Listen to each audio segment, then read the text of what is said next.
Hello दोस्तों, मेरा नाम है जयप्रकाश और आप सुन रहे हैं रीडर्स जर्नी।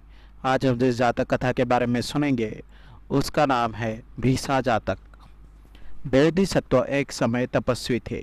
उनका जन्म एक धनी परिवार में हुआ था, लेकिन उन्हें सांसारिक चीज़ों में कोई दिलचस्पी नहीं थी और वे अपने माता पिता को अपनी पत्नी तय करने नहीं देते थे।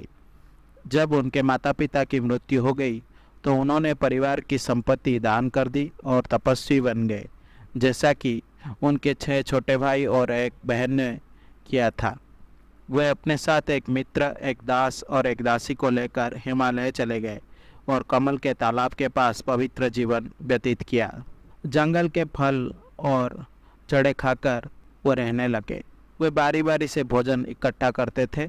हालांकि बोधिसत्व उनकी बहन और दासी को इस कर्तव्य से छूट मिली थी और जो कोई भी सुबह भोजन इकट्ठा करता था वो 11 हिस्से रखता था और भोजन उठाने के लिए तैयार होने के लिए संकेत देने के लिए एक घंटा बजाता था। परिवार के उत्तम गुणों के कारण देवताओं के राजा इंद्र का सिंहासन हिल गया। जब इंद्र ने इसका कारण जाना तो उन्होंने ये निर्धारित करने के लिए एक परीक्षण किया कि वे केवल इच्छा से मुक्त थे या वास्तविक ऋषि थे। लगातार 3 दिनों तक इंद्र ने बोधिसत्व के हिस्से का भोजन गायब कर दिया। पहले दिन बोधिसत्व ने माना कि यह एक गलती थी। दूसरे दिन उन्हें लगा कि कोई उन्हें चुपके से उनके व्यवहार में कुछ गलती के बारे में बता रहा है, और तीसरे दिन उन्होंने घंटा बजाया और बाकी लोगों को एक बैठक में बुलाया। पिछले 3 दिनों से भोजन इकट्ठा करने वाले 3 भाइयों ने उनके हिस्से को रोकने से इनकार कर दिया। इसीलिए बोधिसत्व ने सोचा कि ये चोरी हो गया होगा। हर कोई इस संभावना से परेशान हो गया।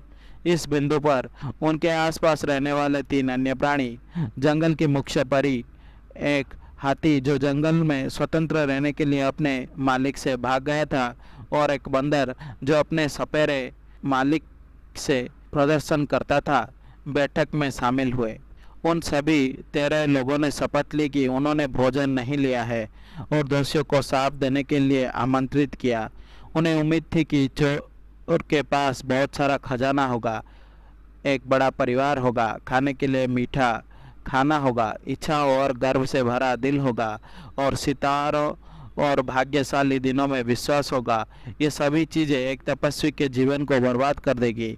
इंद्र, जो कार्यवाही देख रहे थे, ने खुद को प्रकट किया और बोधिसत्व से पूछा कि वे सभी उन चीज़ों को तिरस्कार क्यों करते हैं जो अधिकांश मनुष्य को इतना आनंद देती है।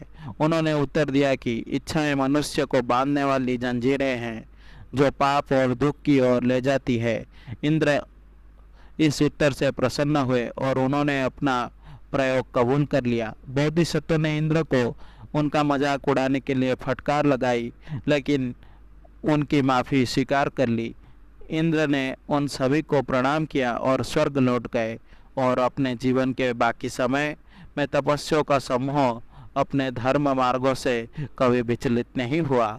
ये कहानी बुद्ध के जीवन काल में एक कुलीन व्यक्ति ने बुद्ध का शिष्य बनने के लिए अपना आसान जीवन त्याग दिया और पूरी तरह से धर्म के प्रति समर्पित हो गया।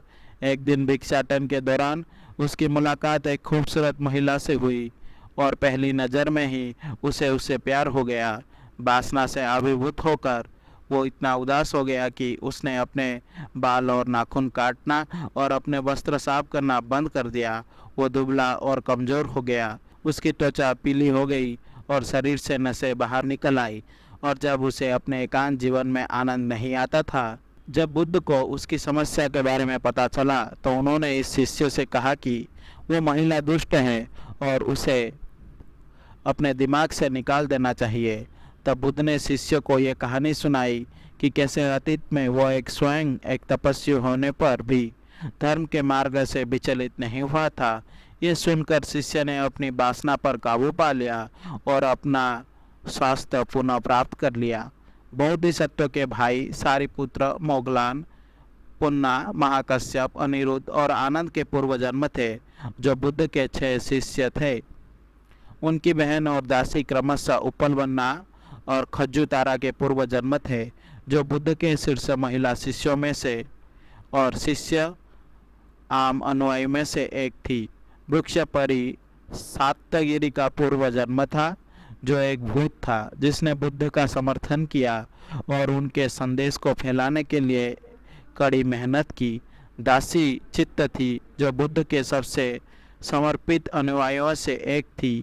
हाथी परिलय था, जो जंगल में अकेले रहने के दौरान बुद्ध के देखभाल करता था। बंदर मधु बेचता था, जो बुद्ध के समय एक प्रमुख ब्राह्मण था। और इंद्र कालुदाई था, जो बुद्ध के शीर्ष शिष्यों में से एक था।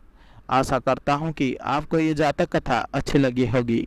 अगर आपको मेरी वीडियो पसंद आई तो इसे लाइक करें और शेयर करें और ऐसे वीडियोस देखने के लिए मेरे चैनल को सब्सक्राइब करें।